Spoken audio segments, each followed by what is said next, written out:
ओम शांति। बहुत दिनों से मुझे कहा जा रहा था, कुछ कुछ भाई बहन आकर कहते थे कि क्लास करानी है, परंतु मैं हमेशा ये समझता हूँ कि जो मधुबन में रहते हैं उनको स्वयं डायरेक्ट बाप दादा की पालना मिलती है, बड़ी दादियों की भी, बड़े भाइयों की भी। सेंटर्स जो हमारे भारतवर्ष या विदेशों में हैं, वहाँ से भी जो अनुभवी बहन भाई आते हैं वो उनको अपने अनुभव सुना जाते हैं। तो सबसे ज़्यादा खजाना तो इनके पास है, तो इसलिए थोड़ा संकोच होता है। परंतु कई दफ़ा कहा तो इस बार फिर मैंने हथियार डाल दिए कि अच्छा ठीक है, मैं आऊँगा। तो यहाँ का तो वातावरण ही ऐसा है, आप सभी अनुभवी हैं, कि अगर हम उस वातावरण का भी फीलिंग लें, उसमें रमे रहें, तो मन हमेशा गदगद रहे, आनंदित रहे। इतना सुंदर, इतना अच्छा वातावरण कोई प्राकृतिक कारणों से मैं नहीं बता रहा हूँ, जो स्वयं साकार के रूप में बाबा ने यहाँ कर्तव्य किए, उनकी इस कर्तव्य भूमि पर, और जो यहाँ के नियम हैं, मर्यादाएं हैं, उनको पालन करते हुए जो सब बहन भाई रहते हैं, उससे जो वातावरण बनता है वो उत्तम बनता है। लेकिन कोई उससे अगर फायदा उठाए तो, जैसे बाहर धूप निकली हो और कोई व्यक्ति अंदर बैठा रहे सर्दी के मौसम में, अंधेरे में, कृत्रिम प्रकाश करके, और नेचुरल उसका फायदा ना ले, वैसे ही कोई अगर इस यहाँ के वातावरण का लाभ ना ले तो ये उसकी और बात है। वरना तो यहाँ का वातावरण ही ऐसा है कि और कुछ भी ना किया जाए तो उस वातावरण का प्रभाव ही ऐसा है जो मन को हमारे ठीक लक्ष्य की ओर ले जाने वाला है। फिर भी मैंने सोचा कि किस विषय पर क्लास कराई जाए, तो बहुत सी बातें ऐसी हैं जो आपको कही गई हैं। एक बात पर मैंने थोड़ा मनन किया कि जो मन की एकाग्रता है, या टोटली जो एकाग्रता है, तन्मयता है, मन जो हमारा स्थिर हो जाए, कंसंट्रेशन जो है, बाबा ने बहुत दफ़ा उसके लिए बताया है कि उसमें कितनी ज़बरदस्त शक्ति है, कंसंट्रेशन ऑफ माइंड में। ये कंसंट्रेशन की बात एक ऐसी बात है जो भक्ति मार्ग, ज्ञान मार्ग, सभी प्रकार के योग, चाहे कोई कहीं भी सिखाता हो किसी नाम से, उन सब में ये सांझी है कि मन एकाग्र कैसे हो, स्थिति हमारी एकाग्र कैसे हो, डावाडोल कैसे ना हो, स्थिर कैसे रहे, अंगद के समान हमारे जैसे बाबा मिसाल देते हैं, रहे अचल अडोल, उसमें हम कैसे चलते चले। क्योंकि संसार में आपने देखा है बहुत से प्रलोभन आते हैं, यहाँ मधुबन वालों को भी आते हैं, शांतिवन वालों को भी आते हैं, और जहाँ जहाँ केंद्र हैं वहाँ भी आते हैं। उसकी डिटेल में मैं नहीं जाता, आप मुझसे ज़्यादा अधिक जानते हैं कि कितने लोग ज्ञान में चलते चलते, योग का अभ्यास करते करते भटक जाते हैं, अपने मार्ग से भटक जाते हैं, पैसे के प्रलोभन में, कोई मान और शान के प्रलोभन में, कोई सत्ता के प्रलोभन में, कोई किसी के द्वारा उत्तेजना होने के कारण भटक जाते हैं, उनकी स्थिति बिगड़ जाती है, अपनी की हुई कमाई को चट कर देते हैं। तो ये सब तो होगा, बाबा ने कहा है इसमें तूफान तो आएंगे, माया से युद्ध तो होगा। ऐसा तो नहीं है कि जो 2500 वर्ष से माया हमें अपना गुलाम बनाए रखे रही है वो हमें आसानी से छोड़ चली जाएगी। नहीं, उससे कठोर कठिन युद्ध करना पड़ेगा। उस विजय को हमने प्राप्त करना होगा। तो ये सब तो होगा, उसमें हमारे जो एक बल है, एक शक्ति है, वो आएगी हमारे मन की स्थिरता से, एकाग्रता से। तो बाबा ने एकाग्रता के लिए कहा तो बहुत दफा है, लीकेज ना हो, वेस्टेज ना हो। ये कहने के विविध रूप है, अनेक अनेक वैरायटी तरीका है कहने का, लेकिन उसका सार यही है कि एकाग्रता हो। तो वो एकाग्रता कितने प्रकार की है, कैसे हो, हम उसको कैसे ध्यान में रखें। अभी जो हमारे योग की स्थिति इतनी चमत्कारी नहीं हो रही, एक प्रभावशाली और शक्तिशाली नहीं हो रही, पावरफुल, तो उसका एक कारण ये है कि एकाग्रता की कमी है। तो वो एकाग्रता कितने प्रकार की है, इसके थोड़ा हम और अधिक स्पष्ट रूप से समझें और उसकी तरफ हम ध्यान दें और उसका अभ्यास करें। तो एक तो है मन की एकाग्रता, कितने प्रकार की है उसका मैं थोड़ा सा चर्चा आपसे करूंगा। और आपको मालूम है कि मन के कई कार्य हैं। तो मैं ये कह रहा था कि जो एकाग्रता का जो हमें ध्यान रखना चाहिए वो है वैचारिक एकाग्रता, थिंकिंग। हमारा मन जो है, हमारा जो आत्मा है, जो चेतनता है, हम जो चेतन आत्मा है, विचार करते हैं। कोई भी व्यक्ति जो लिविंग है वो बिना विचार के नहीं रहता, संकल्प चलते ही रहते हैं, विचार चलते ही रहते हैं, क्या करें क्या ना करें, कहाँ जाएं कहाँ ना जाएं इत्यादि विचार करते रहते हैं बहुत सी बातों के। तो कई विचार हमारे व्यर्थ होते हैं, जिसको बाबा कहते हैं वेस्टेज है, शक्ति हमारी उससे व्यर्थ जाती है।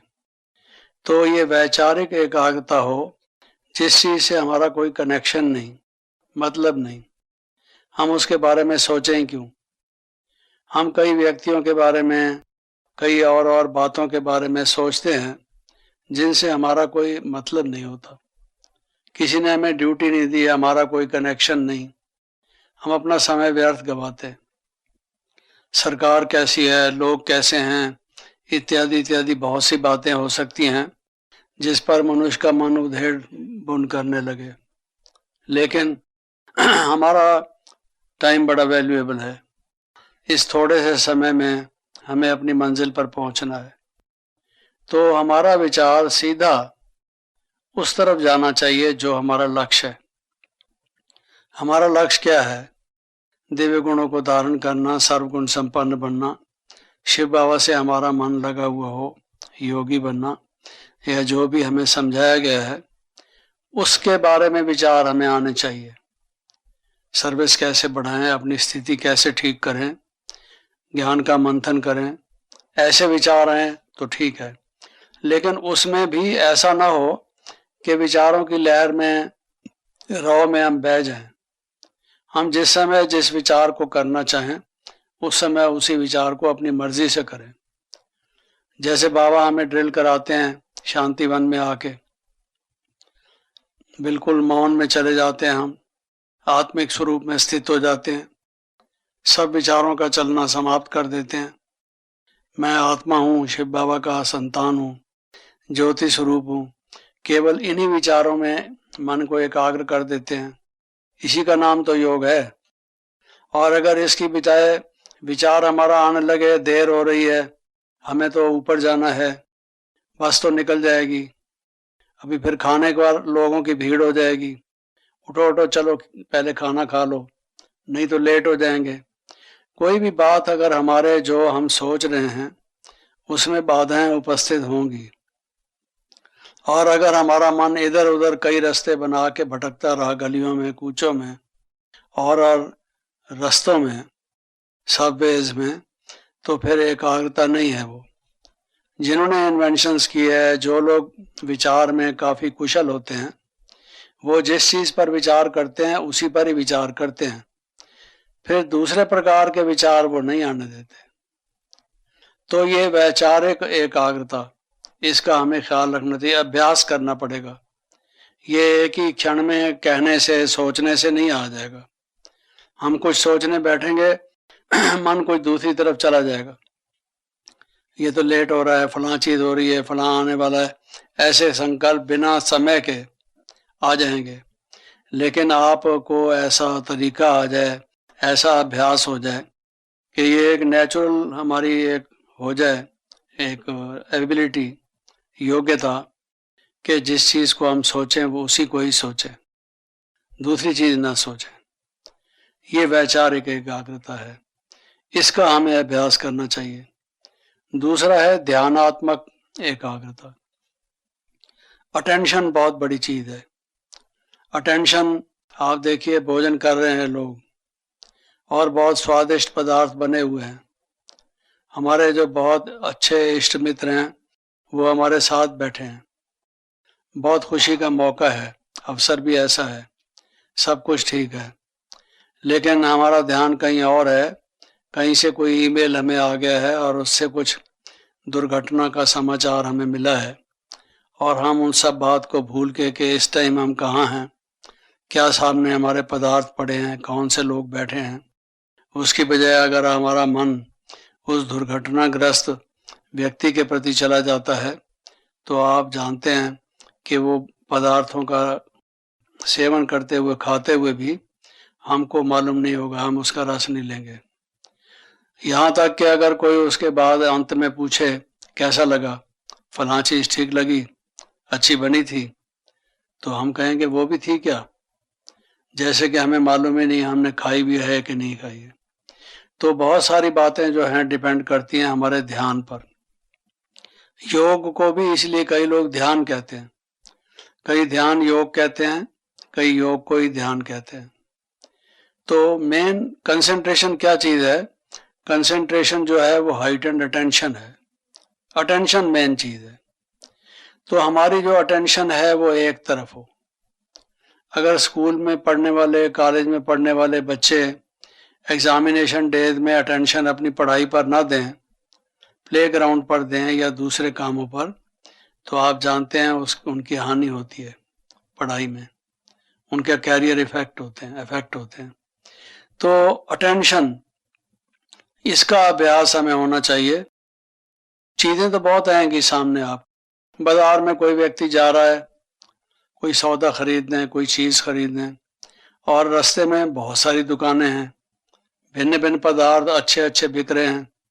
आजकल तो लोग दुकानों को बनाते भी बहुत अच्छे ढंग से हैं और नए नए चीजें आती रहती हैं बड़ी जो चमत्कारी हैं, साइंस की इन्वेंशंस लेटेस्ट। तो वो इधर उधर उधर सब तरफ देखता रहता है, बाजार में जाते हुए सब तरफ अटेंशन देता है। कोई भाई जा रहा है, बहन जा रही है, माता जा रही है, कन्या जा रही है, सबकी तरफ अटेंशन देता है, कौन जा रहा है, क्या हो रहा है। तो ये जो इस तरह की जो वृत्ति है, इस तरह का जो व्यवहार है, ये योगी का नहीं है। चाहिए क्या? आपको जो सौदा खरीदना है, जिस काम के लिए जा रहे हो, जाओ और वो खरीदो। बाकी दुकानें, कहीं पर कोयला बिक रहा है, कहीं मिट्टी का तेल बिक रहा है, कहीं चीनी बिक रही है, कहीं लकड़ी बिक रही है, कहीं आटा दाल बिक रहे हैं, तुम्हें लेना नहीं है, उसके लिए निकले नहीं हो, तो उस तरफ देखने का फायदा क्या है? तो क्यों अपनी अटेंशन जो है भटके। इसी तरह से जब हमने इस दुनिया को समझ लिया, और बहुत सारी बातें इस दुनिया में होती हैं, ऐसे समाचार भी होते हैं, ऐसी बातें भी होती हैं, अगर हम उन सब तरफ अटेंशन देते रहेंगे फिर योग तो नहीं लगा सकते। फिर टाइम, हम ये कहेंगे हमेशा ही कि टाइम नहीं मिलता। उसकी वजह यह है कि अधिकतर जो टाइम है वो हम फालतू बातों की तरफ अटेंशन देते हैं, जिनसे हमारा कोई सरोकार नहीं, कोई कनेक्शन नहीं। इसलिए ये ध्यानात्मक एकाग्रता, कंसंट्रेशन ऑफ अटेंशन, पहला थी कंसंट्रेशन ऑफ थॉट्स, जो वैचारिक एकाग्रता। ये है ध्यानात्मक एकाग्रता, जो अटेंशन हमारी एक तरफ हो। इसके अलावा आप देखते हैं कि मन जो है वो संबंध जोड़ता रहता है, किसी से संबंध तोड़ता रहता है, किसी से जोड़ता रहता है, किसी से घनिष्ठ करता रहता है, किसी से घृणा करता रहता है। संबंधों के बारे में ही सब कुछ करता है।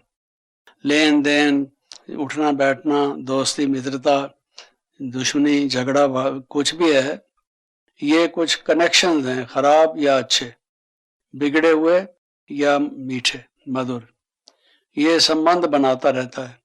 ये मन की वृत्ति है, अकेला नहीं रहता है, अकेला नहीं जानता है वो। अब जब हम योग का अभ्यास करते हैं और एकाग्रता का अभ्यास करते हैं, तो हमारा जो संबंधात्मक, जो हमारी एकाग्रता है, ये भी एकाग्रता चाहिए। हमारे सब संबंध शिव बाबा के साथ हैं, औरों के साथ हम न्यारे और प्यारे हैं।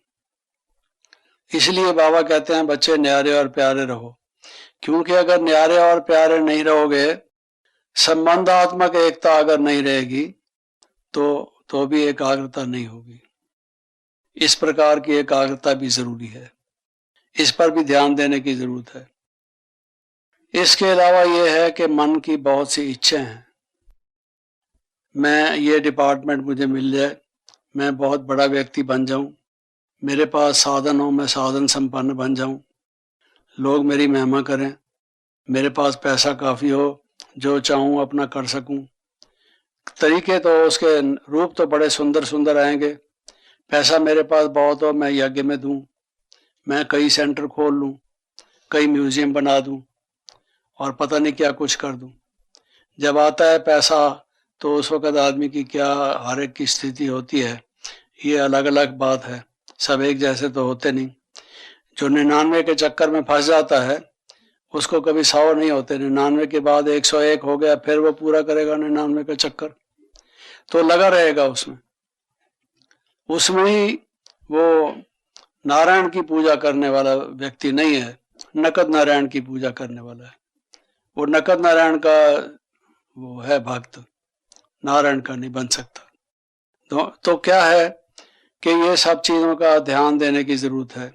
इच्छाएं बहुत होंगी, बहुत होंगी, हमारी एक ही इच्छा है, एक ही इच्छा है। जब तक हमारी इच्छा की भी एकाग्रता नहीं होगी, झुंड का झुंड एकाग्रता इच्छाओं का हमारे पीछे लगा होगा, बोझ हम इच्छाओं का लेके घूम रहे हैं, क्या क्या हमको इच्छा है। एक दफा ये हो जाए, फिर उसके बाद कुछ नहीं है जी। शादी कर ली किसी ने, कहता है एक बच्चा तो चाहिए, पीछे कौन ध्यान देगा, प्रॉपर्टी किसको दूंगा, वारिस तो चाहिए, उसके बाद पवित्र रहूंगा। आज तक पवित्र बना नहीं। पैदा करना था, बच्चा पैदा हो गई बच्ची, कहता है एक बच्चा भी चाहिए, बच्ची तो अकेली हो जाएगी, एक बच्चा भी चाहिए। तो दूसरा बच्चा पैदा कर ले गया, तो दूसरी और बच्ची पैदा हो गई। तो ये इच्छाएं मनुष्य की पूरी होती नहीं। जिसकी ये इच्छा है भटक जाएगा वो। हमारी इस जन्म की, ये अंतिम जन्म का जो अंतिम समय है, कुछ नहीं चाहिए, कोई इच्छा नहीं हमें है। कोई इच्छा, हमारी एक ही इच्छा है जिसमें सब इच्छाएं आ जाती है। वो एक उसकी कहानी सुनाते हैं ना, ये पुजारी की, पूजा करने वाले भक्त की।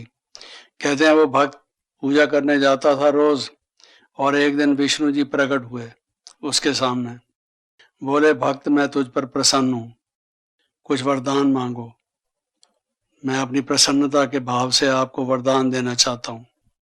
कहता नहीं नहीं भगवान, कुछ नहीं चाहिए, आप मिल गए तो सब कुछ मिल गया। उसने देखा भोला भक्त है, जल्दीबाजी में भाव में आके कह रहा है, घर जाएगा पछताएगा। तो इसलिए उसने कहा कोई बात नहीं, आज जवाब ना दो, कल दे देना, ठीक है। तो गया घर में गया तो बीवी से पूछा कि भाई ऐसे ऐसे आज वो विष्णु जी प्रकट हुए थे और उन्होंने कहा कि क्या मांगता है, क्या तेरी इच्छा है, वो तेरी पूरी करना चाहता हूँ, तो क्या मांगना चाहिए भगवान से। उसने कहा पैसा मांगो, गरीब हैं हम, पैसा होगा तो अच्छा सुख का जीवन जिएंगे। लोगों के पास कार है, बंगला है, नौकर है, सोना चांदी है, कहीं जाते हैं इज्जत है, उनकी माला पहनाते हैं लोग उनको, हमको तो कोई पूछता भी नहीं। पैसा होगा तो ठीक रहेगा, तू पैसा मांग। तो उसने कहा अच्छा बात तो ठीक कहती है, लेकिन ठीक है इसकी बात पूछी है, जरा बुजुर्गों से भी पूछ लूं। तो माँ से पूछा, माँ को कहा कि ऐसी बात है, क्या मांगना चाहिए? उसने कहा तू बच्चा मांग, क्योंकि मैं देखो अब बुजुर्ग हूँ, पता नहीं कब शरीर छोड़ जाऊं, ये इन आंखों से अपने पोते को तो देख जाऊं। उसका बच्चा कोई नहीं था। तो कहती है कि तू पोता मांग ले मेरे लिए, देख तू मैं तेरी माँ हूँ, तेरी इतनी पालना की है, बहुत प्यार से लालन पालन किया है, तू मेरी बात नहीं मानेगा क्या? और कुछ मांग रही हूँ क्या? एक ही चीज कह रही हूँ ना, तू उससे मांग ले कि भाई एक पोता दे दो। उसने कहा भाई घर में वो कहते हैं घर का चिराग ना हो तो वो भी नहीं ठीक, ये भी बात तो ठीक कह रही है। फिर गया पिताजी के पास कि पिताजी आप बताइए। वो बेचारा नेत्रहीन था, उसको दृष्टि थी नहीं। तो बोला देख तू मेरा आज्ञाकारी बच्चा अगर है, पूछा है अगर, तो मानेगा? उसने कहा क्यों नहीं मानूंगा। कहता है फिर मेरे लिए जो है वो आंखों की बिनाई मांग ले, so that I can see, मैं देख सकूं, दृष्टि मेरी ठीक हो जाए, आंखें मेरी ठीक हो जाए। मेरा तो आंख के बिना जहान ही खत्म हो गया, मैं कुछ देख भी नहीं सकता, न तुझको देख सकता हूं, न घर में कोई चीज देख सकता हूं, तो तू उससे ये मांग ले। उसने हर एक की बात दूसरे को बताई तो आपस में ही झगड़ा होने लगा और सब ये सोचने लगे देखें ये किसका है, बीवी की बात मानता है कि बाप की मानता है कि माँ की मानता है, किसकी मानता है? तीनों की थी तो अलग अलग, एक तो थी नहीं। बेचारा वो वरदान क्या मांगता, उदास होके और ही मुसीबत में जा रहा था मंदिर की तरफ। तो जा रहा था, कहते हैं रास्ते में एक वो उसको मिला पुरोहित।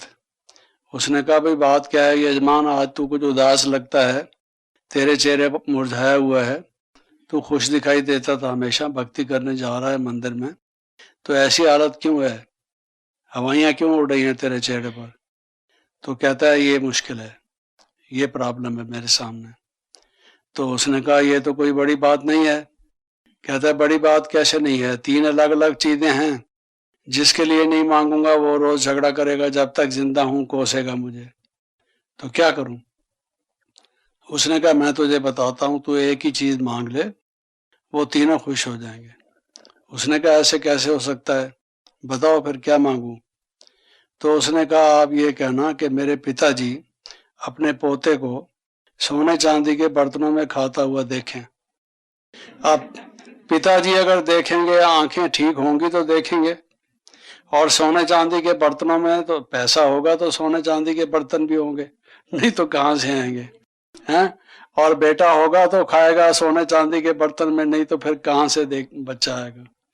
तो एक ही तू चीज मांग ले, उसमें तीनों आ जाएंगी, तो सब इच्छाएं पूरी हो जाएंगी। अब भगवान ने हमें जो बताया है, जो ब्राह्मण आदिपति प्रजापिता ब्रह्मा, उसने शिव बाबा ने उनके मुखारविंद से जो हमें बताया है, जिसमें सब इच्छाएं आ जाएं, कोई इच्छा बाकी रहे ही ना, मांगने की जरूरत ही ना रहे 2500 वर्ष तक, कि जीवन मुक्ति और मुक्ति ये हमारे जीवन का लक्ष्य है।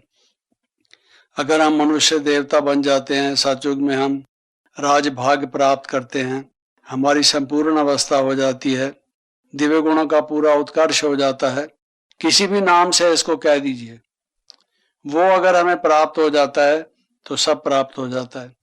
लेकिन वो है परमात्मा का वर्षा, वो तब प्राप्त होता है जब हम ईश्वरी वर्षा प्राप्त करते हैं, उस पिता के साथ ठीक कनेक्शन जोड़कर। तो जब वो मिल गया हमको, हम फिर दूसरी कोई चीज की जरूरत क्या है? What else do we need? क्या जरूरत है? लेकिन जैसे मैंने कहा, भटक जाता है मनुष्य। उन लोगों को जो ये कहते रहे हैं कि हमें बाबा मिल गया तो सब कुछ मिल गया, उनको बदलते हुए भी देखा है। उनकी आंखें बदल जाती हैं, वृत्ति बदल जाती है, उनका कर्म, उनका व्यवहार बदल जाता है, वो भगवान और बाबा एक तरफ रह जाता है, पैसा उनके लिए प्रधान हो जाता है, या दूसरी चीजों की तरफ उनका ध्यान चला जाता है। ये योग भ्रष्ट होने के उपाय हैं। कौन है मूर्ख से मूर्ख? जिसको स्वयं साक्षात भगवान मिले और वो निहाल कर दें, और वो उनको छोड़ के माया के पीछे भागे, दुनिया की खराब चीजों के पीछे भागे, उससे ज्यादा मूर्ख कौन होगा? जो वो कहते हैं भाई भगवान जब अकल बांट रहे थे तो सोया पड़ा था, गहरी नींद मालूम होता है। लेकिन अगर हमारी इच्छा एक ही रहो, एक ही इच्छा हो, उसके बिना मन एकाग्र हो ही नहीं सकता। एकाग्रता की जितनी बात रट लगाते रहो, बातें करते रहो, सुनते रहो, सुनाते रहो, मैं कहता हूं कि एकाग्रता हो ही नहीं सकती जब तक आपकी इच्छाएं कम नहीं होती जाती, आपकी एकाग्रता बढ़ती नहीं जाएगी। और जब इच्छा आपकी एकाग्र हो जाएगी कि और कुछ नहीं चाहिए, हमें बाबा चाहिए, 1.5 साल बाबा का प्यार चाहिए, बाबा के हम हृदय पर, जिसको बाबा कहते हैं दिल तख्त पर हम नशीन हो, हमको ये चाहिए। अच्छे बच्चे बने, बाबा कहे ये अच्छा बच्चा है मेरा। अरे भगवान जिसके लिए अगर एक दफा भी कह दे ये मेरा अच्छा बच्चा है, उसको क्या चाहिए? स्वयं साक्षात भगवान अगर कह दें ये मेरा अच्छा बच्चा है, कोशिश करनी चाहिए, तो इसके लिए करनी चाहिए, और बाकी कोशिश करने की क्या जरूरत है? स्वयं साक्षात भगवान जो हमारे जन्म जन्मांतर की पत्री को जानते हैं, हमारा भविष्य भी जानते हैं, वर्तमान की हमारी स्थिति, हमारा मनसा वाचा कर्मना जानते हैं, कितने काले कितने सफेद हैं हम वो भी जानते हैं। उस सब को जानते हुए जो स्वयं त्रिकालदर्शी भगवान है, अगर वो एक दफा कह दें कि ये अच्छा बच्चा है, क्या कोई आपको certificates, degree, PhD, who is who में कोई नाम कुछ चाहिए? Absolutely nothing.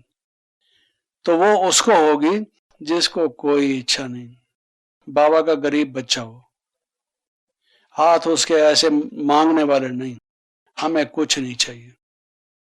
ये जब तक मन की स्थिति नहीं आएगी, बहुत लोग जो हैं दूसरों को देखकर गलती में पड़ जाते हैं। जब पार्टीशन हुई, देश का बंटवारा हुआ, दिल्ली में हम ठहरे हुए थे, तो दिल्ली में कुछ लोग जो हैं लूट रहे थे दुकानों को, मेन रोड पर, नई दिल्ली रेलवे स्टेशन के पास, और कुछ घड़ी की दुकानें थीं, कुछ इनकी ज्वेलरी की दुकानें थीं, कुछ मोटरसाइकिलों की, कुछ रेडियो टीवी की दुकानें थीं, अच्छी अच्छी दुकानें मुसलमानों की थीं। और हिंदू लोगों के जो बच्चे हैं, यंग चैप्स हैं, जाके खूब लूट मचाई उन्होंने। नीयत खराब हो गई, लूट के आने लगे। बुजुर्ग उनको मना करते रहे कि देखो पुलिस आएगी, पकड़ ले जाएगी, ये क्या कर रहे हो, क्यों लूटते हैं उनकी, वो फिर वापस लौट कर आएंगे, ये अच्छी बात नहीं है। फिर उसके बाद जब ऐसी दुकानें लुट गई, लगभग खाली हो गई, दूसरी क्वालिटी की चीजें, मोटरसाइकिल तो खत्म हो गए, अब बाईसाइकिल की दुकानें रह गई और इस तरह की टायर, ट्यूब, ये वो, कई हल्की हल्की चीजें। अब जो बाकी लोग थे उन्होंने सोचा, और लोगों ने तो हाथ रंग लिया, खूब अपना वो ले आए, हम ऐसे ही देखते रहे, हम मूर्ख हैं, हमने कुछ नहीं फायदा किया। कहाँ पुलिस आई है, कौन आता है, और अगर ये पकड़े जाएंगे, हम पकड़े जाएंगे, तो ये भी पकड़े जाएंगे, पुलिस सबको थोड़ी पकड़ेगी, चलो चलो हम भी ले आते हैं कुछ।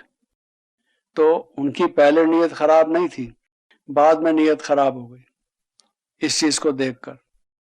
फिर वो जाके इस सेकंड ग्रेड की चीजें ले आए। फिर जब बुजुर्ग सबको मना कर रहे थे, अच्छे अच्छे रॉयल प्रकार के मनुष्य, पढ़े लिखे, इंटेलिजेंट क्लास के, घर में सब कुछ है, पता नहीं दिमाग खराब कैसे हो गया, तो वो आपस में कहते हैं, अरे भाई तू क्या तमाशा देख रहा है, चल हम भी कुछ ले आए। एक दूसरे को, दूसरा तीसरे को कह के, बचा क्या था, कुछ भी नहीं। ये जो चिक्स होती हैं, चिक्स लटकाने की दरवाजे के ऊपर, चिक्स हैं, बैद की कुर्सियां हैं, जो इस तरह का मटेरियल होता है, भारी भारी लेकिन पैसे कम, वो वाले उठा उठा के सिर पर लेके आ रहे हैं। कितनी शर्म की बात लग रही थी, उनकी नीयत खराब हो गई। ऐसे ही हमने देखा है कि कई लोग बहुत मजबूत रहते हैं कि हम ईमानदार रहेंगे, वफादार रहेंगे, नियम मर्यादा का पालन करेंगे, हमें कुछ नहीं चाहिए, हमारे लिए सब धूल के बराबर है।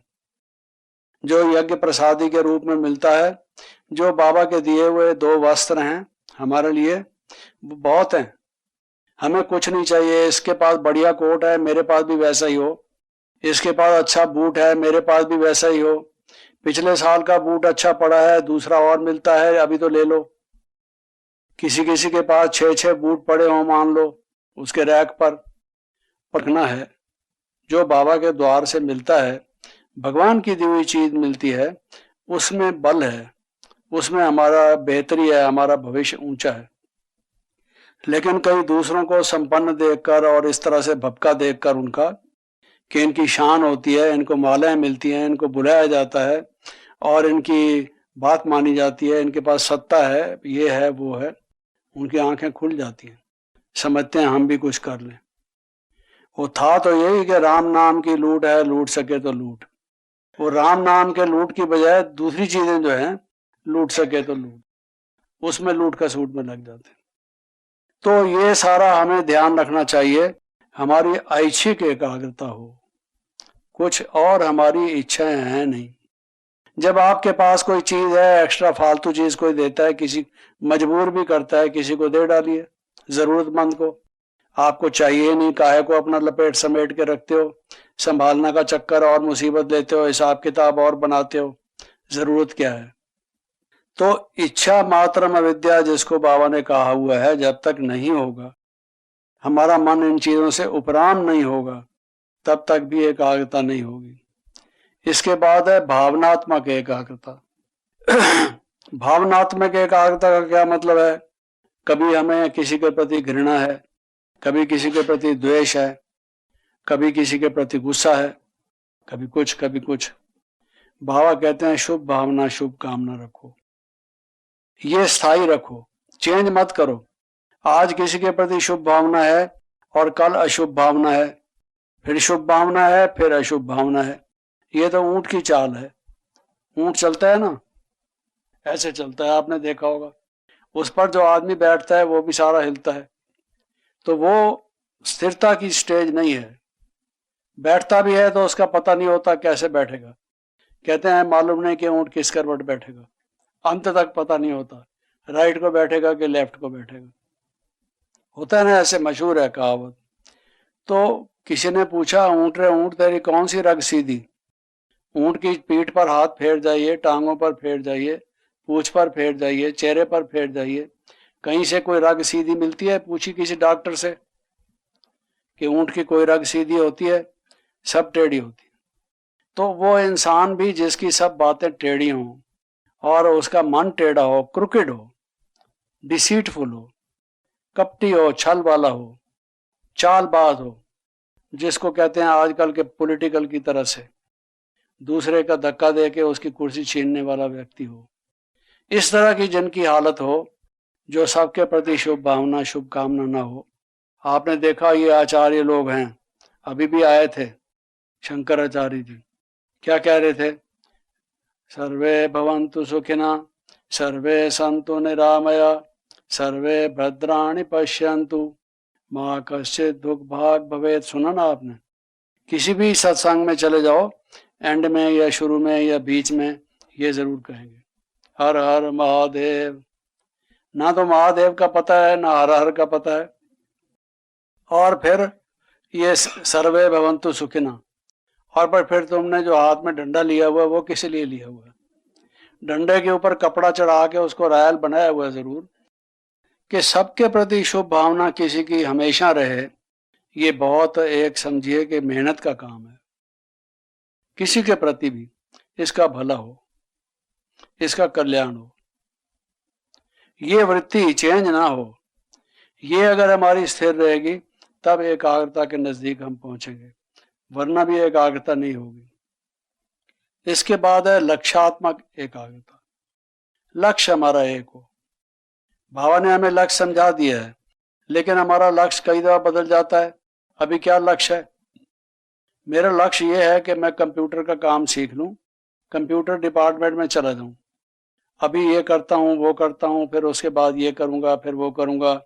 कंप्यूटर का काम करूंगा तो एक कार भी मिलेगी आने जाने के लिए, मेरा स्टेटस बढ़ेगा, मेरी वैल्यू बढ़ेगी, वगैरह वगैरह। उसका लक्ष्य, आदमी को लाइफ में प्रोग्रेस करना चाहिए, उन्नति करनी चाहिए, नई नई कलाएं सीखनी चाहिए, योग्यता आनी चाहिए, इसमें कोई संदेह नहीं है। लेकिन भाव हमारा सेवा का रहना चाहिए। बाबा कहते हैं चाहे कोई पोछा और झाड़ू लगाए, चाहे कोई भाषण करे, चाहे बासन मांझे, लेकिन सबको मिलेगा एक जैसा। भाव ये उसकी सेवा का है या नहीं है, तो लक्ष्य हमारा क्या है, इंटेंशन, मोटिव, गोल हमारा क्या है। अगर वो हमारा चेंज होता रहता है, कभी कुछ कुछ दुनिया की तरफ जाता रहता है मन, तो फिर वो एकाग्रता मुश्किल है। तो इसको ठीक हमें रखना चाहिए। और दूसरी बात है दृश्यात्मक एकाग्रता।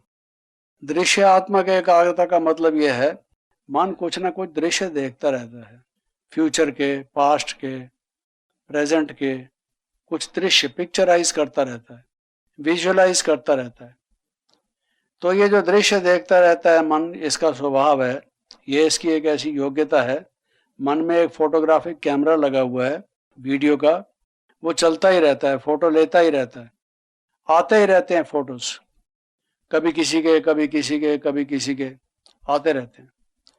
तो ये जो दृश्यात्मक एकाग्रता है, उससे भाव हमारा ये है, अब हमको घर जाना है, हमें एक परम धाम, और वहां पर शिव बाबा या सूक्ष्म लोग या सतयुग जो कैसा होगा, हमारे दैवी परिवार, हमारा मधुबन, हमारा जो दृश्यात्मक जो हमारे वृत्ति है, वो इसी तक सीमित होनी चाहिए। अगर हमारे दृश्यात्मक एकाग्रता नहीं हुई और मन पता नहीं हजार किस्म के दृश्य देखता रहा, उसको इच्छा बनी रही, चस्का बना रहा, दुनिया में ये भी देखूं, वो भी देखूं, केदारनाथ देखाऊं, अमरनाथ देखाऊं, फला भक्ति मार्ग में यही तो करते थे। और टूरिस्ट प्लेसेस सिर्फ देखने की बात नहीं है, कई तरह के देखने के मनुष्य के चस्के होते हैं, ये भी एक चस्का है, जैसे खाने पीने का चस्का होता है। तो ये अगर इसमें लगा रहा तो फिर एकात्मिक एकाग्रता नहीं होगी। तो एक तो है ये सारा कुछ जो मैंने बताया आपको, ये मानसिक एकाग्रता है। और इसके साथ साथ अनुभवात्मक एकाग्रता। अनुभवात्मक एकाग्रता, कभी कभी मन को कोई बात पिंच करेगी, कोई व्यक्ति कोई बात करेगा तो आपको जो है वो चुभ जाएगी, अच्छी नहीं लगेगी, अखड़ेगी, मन को जख्म पहुंचेगा, चोट लगेगी। और कभी कोई बात ऐसी कहेगा, मन एकदम गदगद, एकदम प्रसन्न हो जाएगा। तो ये अनुभव जो है उसके बदलते रहेंगे, एक अनुभव नहीं रहेंगे। तो ये भी जब तक एकाग्रता ना हो तो पूरी एकाग्रता नहीं होगी। एकाग्रता इन सब चीजों की समन्वय की बात है। ये अनुभव एकाग्रता का क्या भाव है कि हमेशा आनंद में, हमेशा शांति में।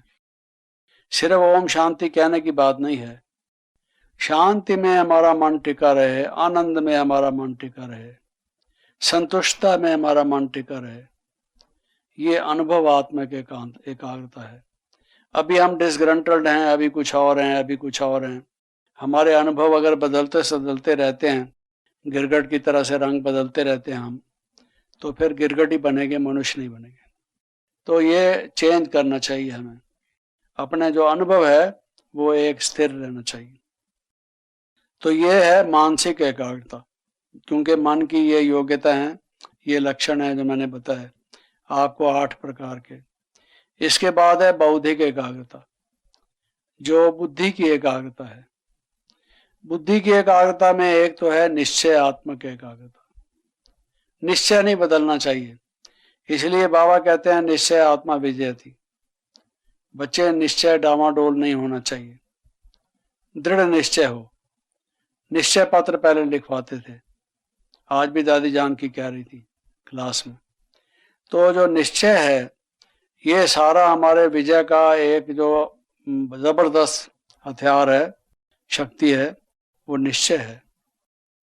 निश्चय आत्मा विजयति, संशय आत्मा विनिश्यति। संशय वाले की हार होती है हमेशा। तो ये निश्चय रहना चाहिए कि हम कौन हैं, किसकी संतान हैं, कहाँ से आए हैं, कहाँ हमको जाना है। ये जो ज्ञान की बातें हमको बताई गई हैं, हर एक बात, ऐसा नहीं कि 9 बातों में तो निश्चय है, अगर 10वीं में नहीं हुआ तो क्या फर्क पड़ता है, मोस्टली तो है ना, अधिकतर। तो एकाग्रता भी उसी अनुपात से, उसी प्रोपोर्शन में रहेगी। तो निश्चय माना पूर्ण निश्चय, अडोल अचल निश्चय, दृढ़ निश्चय। फर्म डिटर्मिनेशन और फेथ चाहिए पूरी तरह से। दूसरा है निर्णयात्मक एकाग्रता। बुद्धि निर्णय भी करती है, बुद्धि निश्चय भी करती है। निर्णयात्मक एकाग्रता का मतलब यह है, कोई बात आपके सामने है, आपने उसके मेरिट्स और डीमेरिट्स को सोचा, उसमें क्या अच्छा है क्या नहीं अच्छा है, क्या होना चाहिए क्या नहीं होना चाहिए, उसको उस पॉइंट ऑफ व्यू से विचार किया, विचार करने के बाद एक निर्णय लिया, फिर किसी ने कुछ और कह दिया तो फिर चेंज हो गए, फिर और कह दिया तो और चेंज हो गए। बेपेंदे का लोटा जिसको कहा जाता है, या थाली का बैंगन जिसको लोग कहते हैं, तो वो उस तरह से अगर हम लुढ़कते रहे, बार बार एक जगह पर नहीं ठीक तरह से हमारा वो रहा, तो फिर भी एकाग्रता नहीं हो पाती। इसीलिए निर्णय पहले सोच समझ के करो। ये निर्णय की भी एक शक्ति है अष्ट शक्तियों में से। ये हंस जिसको कहते हैं भाई क्षीर नीर अलग करता है, कंकर और पत्थर और मोती अलग करता है। तो समझ कर क्या राइट है क्या रॉन्ग है, उसको समझ कर निर्णय हमारा स्थिर रहना चाहिए। अगर किसी तराजू का जो डंडा है, पलड़े हैं, वो उठते बैठते रहें, ऊपर होते और नीचे होते रहें, तो आप तोलेंगे कैसे, आपको पता कैसा लगेगा। तो इसलिए वो स्थिरता रहनी चाहिए निर्णय करने के प्रक्रिया में और निर्णय में। ये निर्णयात्मक एकाग्रता। हाँ, उससे कोई बेटर चीज मालूम हो जाती है, हम फैनेटिक नहीं हैं, we can change, we are open to change, लेकिन नॉट इजीली। ऐसा नहीं कि भाई किसी के बार बार हर एक कोई बात कहता है, अपनी अकल इस्तेमाल करते नहीं और दूसरे के कहे पर चलते हैं। किसी ने एक छोटे बच्चे को कहा, अरे अरे अरे बच्चे बच्चे इधर आओ, इधर, अरे देखो कौवा तुम्हारा कान ले गया, देखो देखो कौवा तुम्हारा कान ले गया। वो कौवे के पीछे भागा, उसको बट्टा उठा के मारने लगा कौवे को। कान अपने देखे ही नहीं, कान तो उसके पास थे। उसने दूसरे ने कह दिया कौवा तेरा कान ले गया, तो कौवे के पीछे ही भागा। तो दुनिया में कई आदमी हमें मिलेंगे, कई तरह की बातें कहेंगे, और हम अगर उन सब की बातों पर आते रहे, अपना निर्णय हमने नहीं लिया, वो बच्चा बेचारा बैठा है सुन रहा है कि भाई मेरे को बुलाया शायद। उसके अलावा संतुलनात्मक एकाग्रता, बैलेंस, बैलेंस रहे, जिसको बाबा ने कई प्रकार के बैलेंस बताया हुआ है। आपको मालूम, बाबा कहते हैं बैलेंस इज ब्लिस। ब्लिस जो है, जीवन में आनंद आएगा तो बैलेंस से आएगा। इजी भी रहो बिजी भी रहो, मिसाल के तौर से इन सब चीजों का जब बैलेंस करके चलोगे, कोई कम कोई ज्यादा नहीं होगा, बैलेंस ठीक होगा, तवाज़ुन ठीक होगा, तो भी एकाग्रता में सहायता मिलेगी। दूसरा निर्माणात्मक। बुद्धि जो हमारी है वो निर्माण कार्य करे, क्रिएटिव, तोड़ फोड़ के नहीं, डिस्ट्रक्टिव नहीं। दो आदमियों को आपस में लड़ाना, इसकी बात उसको करना, उसकी बात उसको करना, फिटाना, उनको झगड़ा करके खूब मजा लेना, चुटकियां भरना बीच में से। कई लोगों की ये आदत होती है। तो ये क्या है, ये बुद्धि जो है ये एकाग्र कैसे हो सकती है? ये नहीं हो सकती। दिल्ली में एक व्यक्ति था, नई दिल्ली में, रेलवे स्टेशन पर जाता था, उसके पास ही उसका ऑफिस था, वहाँ काम करता था, और जो बीच में लंच का टाइम हो स्टेशन पर चला जाता था, क्योंकि स्टेशन के पास ही उसका ऑफिस था। तो वहाँ चला जाएगा और कोई पूछेगी माता, बेटा अमृतसर कौन सी गाड़ी जाती है, बेटा अमृतसर कौन सी गाड़ी जा रही है, तो उसको बॉम्बे वाली गाड़ी में बिठाएगा, जानबूझ के बॉम्बे वाली गाड़ी में बिठाएगा, और वापस आके सबको बताएगा मैं बिठाया उसको। किसको? एक बुढ़िया को बॉम्बे वाली गाड़ी में। तमाशा देखता था, उसको यही मजा आता था। तो देखिए, ऐसे भी प्रकार के लोग होते हैं जिनमें कंस्ट्रक्टिव कोई काम करने की नहीं है, भाई उसको ठीक जगह पर ठीक रास्ते पर बिठाए। वैसे एक लतीफ़ा भी है, भाई वो एक दफ़ा अमृतसर में गाड़ी जा रही थी, तो किसी माता को बिठा दिया ऊपर के उसमें फट्टे में। सरदार जी एक सोए पड़े थे और नीचे माता सोई पड़ी थी, उसके नीचे बर्थ थी, उसके ऊपर थी। तो उसको फिर ख्याल आया पूछ लूं कि कहीं गलती तो मैं नहीं कर रही, गलत जगह तो नहीं जा रही। उसने कहा बेटा एक गाड़ी किधर जाएगी? कहता है कि ये तो अमृतसर जाएगी। कहती है अच्छा अब मैं समझी, ऊपर वाली बॉम्बे जाएगी, नीचे वाली अमृतसर। इसके अलावा विराम आत्मक एकाग्रता, जिसको बाबा कहते हैं बिंदु लगाना सीखो, स्टॉप करना। 3 बिंदु जिसके लिए बाबा कहते हैं। ऐसे नहीं कि जो विचार चलता रहे, जो बुद्धि सोचती रहे, उधेड़ बुन करती रहे, वो करती ही रहे। ये जो पुरानी बातें याद हैं कि सब कुछ होगा, उनको कहाँ हमने फुल स्टॉप लगाना है। ये फुल स्टॉप लगाने की एबिलिटी अगर नहीं आएगी तो भी एकाग्रता नहीं होगी। तो ये सब जो है मिला के ये हमारी बौद्धिक एकाग्रता है। इसके साथ है भावात्मक एकाग्रता। भावात्मक एकाग्रता से मतलब यह है इमोशनल कंसंट्रेशन। इमोशनल कंसंट्रेशन क्या है कि किसी हमारी प्रीत जो शिव बाबा से है, हमेशा प्रीत्यात्मक एकाग्रता हमारी रहे। कई लोग कहते हैं बाबा के प्रति हमारे मन में प्रेम नहीं आता, प्यार नहीं जागता।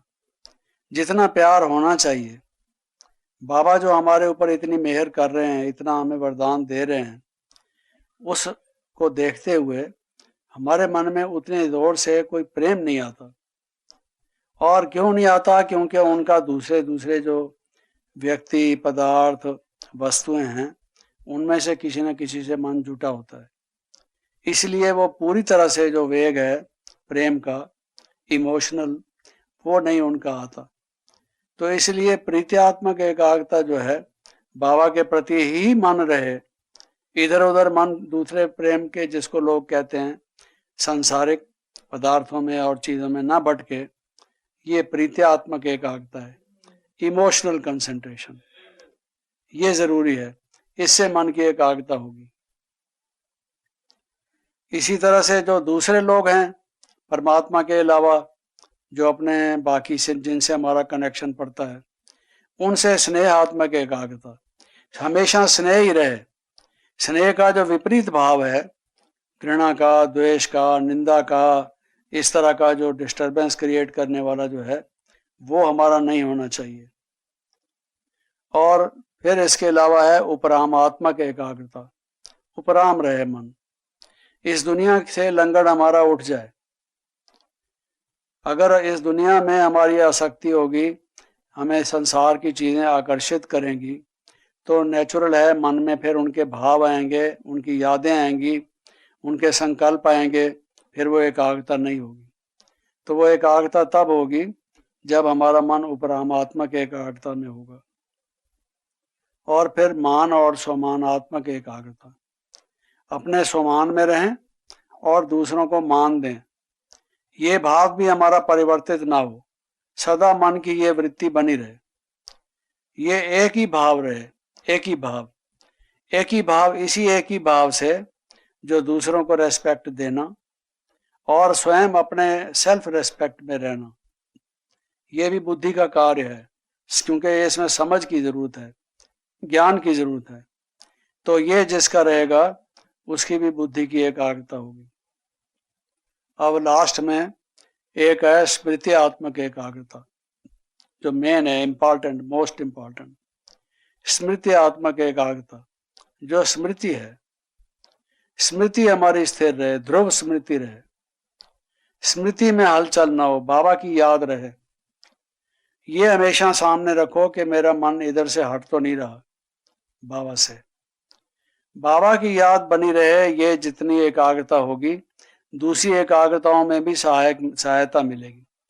दूसरी एकाग्रता स्मृति की एकाग्रता में सहायक होगी, और स्मृति की एकाग्रता से दूसरी स्मृतियों को जो है बल मिलेगा। फिर स्मृत्यात्मक एकाग्रता में अलौकिक, आत्मिक और पारलौकिक एकाग्रता।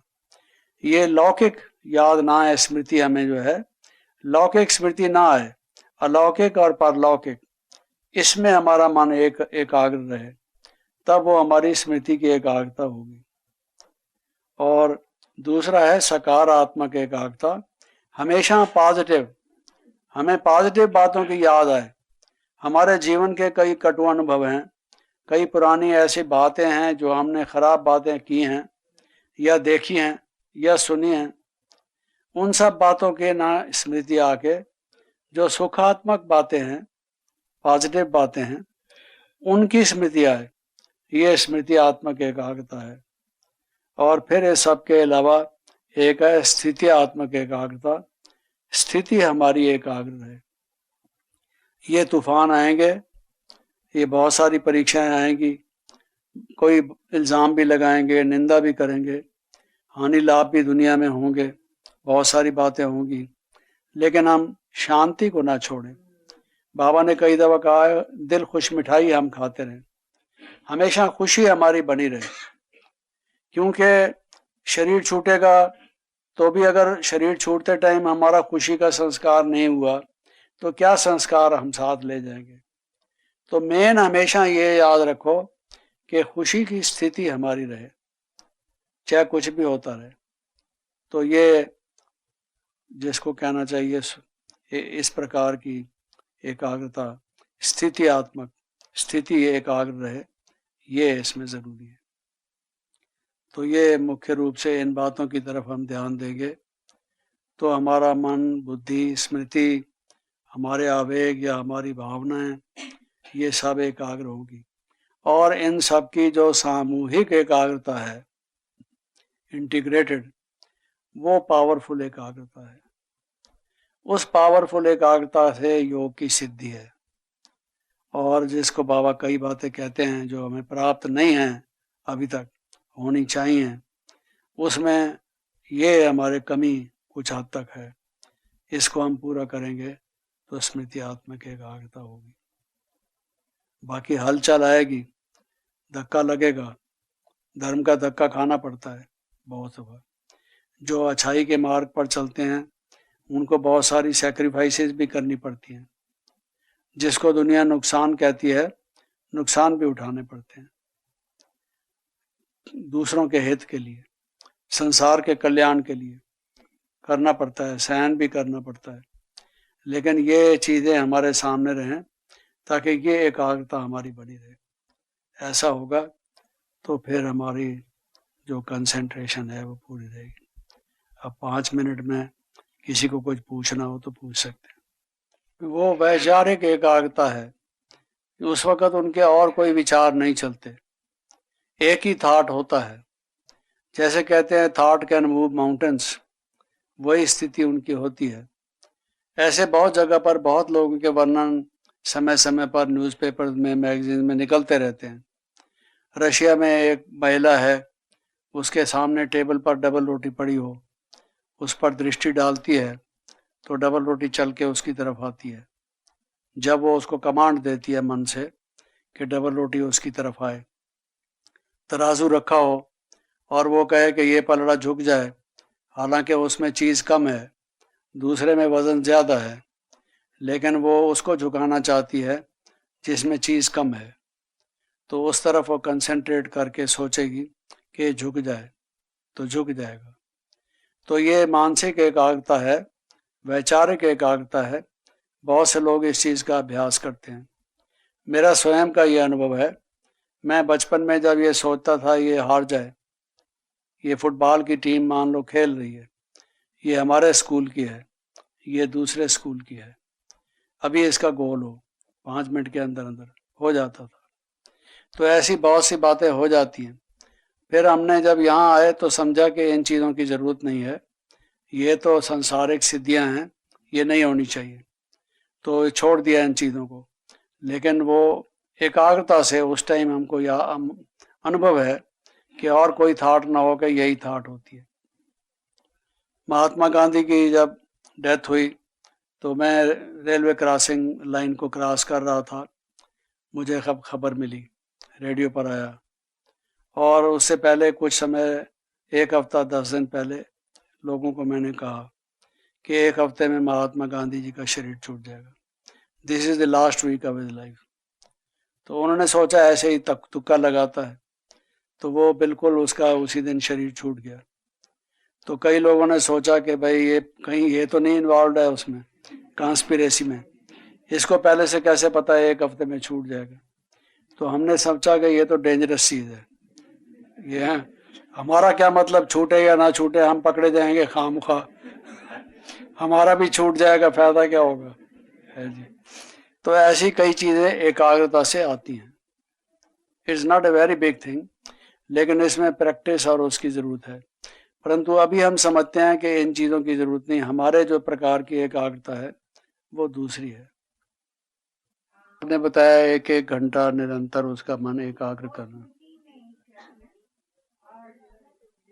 भी आप करते हैं, लेकिन 1 घंटा जो आप एकाग्र करते हैं उसके बीच में कोई दूसरी बाधा नहीं आनी चाहिए। वो 1 घंटा निरंतर उसी पर एकाग्रता रहे। फिर अगर दूसरी चीज पर करते हैं तो फिर वो उस पर रहे। भाव ये है कि एकाग्रता जिस चीज पर आप जब करते हैं, 1 घंटा करते हैं या 2 घंटे करते हैं या आधा घंटा करते हैं, लेकिन उस बीच में कोई बाधा नहीं आनी चाहिए, उसमें हलचल नहीं होनी चाहिए, वो एकाग्रता होनी चाहिए। थॉट का जो एक बहाव है, जो करंट है उसका, वो वही होना चाहिए। अलग अनुभव करने के लिए आज प्रेम का अनुभव करते हैं, प्रेम क्या होता है, ये है वो है, उसके लिए लोग कहते हैं भाई अलग अलग 1-1 घंटा अभ्यास करो। कर सकते हैं, लेकिन मैं पर्सनली समझता हूँ उसकी बजाय 1-1 दिन अलग अलग करें तो बेटर है। वरना मन में ये ख्याल रहेगा सूक्ष्म में, सब कॉन्शियस माइंड में, कि 1 घंटा तो हमने ये करना है, उसके बाद दूसरा घंटा दूसरा करना है। तो सब कॉन्शियस में एक डिवीजन तो हो गया, सूक्ष्म में ये हमारी बुद्धि में विचार तो चला गया, तो उपस्थित हो सकती है। दूसरे दिन दूसरा कर लो। आज ही 4 चीजों पर 4 घंटे लगा के 1-1 घंटा करना है, उसका क्या फायदा? I think so. बाकी कोई ऐसा करता है तो कोई ऐसी बात नहीं है, लाभ तो उसमें भी है, लाभ तो एकाग्रता में है। और कुछ समय आता जा रहा है, उसमें बहुत हलचल होगी, हाहाकार मचेगा। बहुत टाइम से बाबा कहते आ रहे हैं, उसमें मन एकाग्र नहीं होगा उनका जिन्होंने पहले से अभ्यास नहीं किया हुआ। चिल्लाएंगे उस वक्त, हे प्रभु, हे भगवान, हमारी सहायता करो। बाबा हैं अभी वो, उसकी बजाय, बाबा की बजाय उनके ये शब्द निकलेंगे भक्तों की तरह से, क्योंकि अपनी मेहनत नहीं कर रहे, पुरुषार्थ नहीं कर रहे। तो बाबा क्या करेंगे? बाबा हमें गाइड कर रहे हैं, तरीका बता रहे हैं, सावधान कर रहे हैं, हम करते नहीं हैं। तो उस टाइम जब आवाजें आएंगी, मारो मारो, पकड़ो, आग आग, पानी पानी, इस तरह की जब आवाजें आएंगी, कहीं से कुछ, कहीं से कुछ, कहीं बम फट रहा है, कहीं फ्लड आ रहा है, फ्लड में ऊपर सांप बह रहे हैं, वृक्ष बहते जा रहे हैं, आदमी डूबते जा रहे हैं, मकान गिरते जा रहे हैं, चीजें खत्म होती जा रही हैं। उस टाइम मन उनको देखेगा क्या हो रहा है। अगर बाहर से आवाज आई मकान से, तो लोग खिड़की खोल खोल कर देखेंगे क्या हुआ, कौन किसको मार रहा है, तो एकाग्र नहीं होगा। उस टाइम मन की समाधि लग जाए, एकाग्र हो जाए मन पूरी तरह से, वो अभी के अभ्यास पर डिपेंड करता है, जितना अभी अभ्यास करेंगे। ये गफलत हम कर रहे हैं, हम बहुत कुछ कई चीजों में और तरफ चले गए हैं। आए थे हरि भजन को, ओटन लागे कपास, थोड़ी बहुत कपास हम भी ओटने लग गए हैं, ऐसा हम समझते हैं। ज्यादा शोर में, आवाजों में और भपकों में, इन चीजों में चले गए हैं। वो भी अपने समय पर, अपनी जगह पर, कोई रौनक के लिए, थोड़ा बहुत डाइवर्शन के लिए, चलो मान लीजिए, कुछ भाई रूखा ना हो जाए जीवन, कुछ थोड़ा सा, जैसे आप नमक डालते हैं किसी चीज में, वो जरूरी होता है, चलो।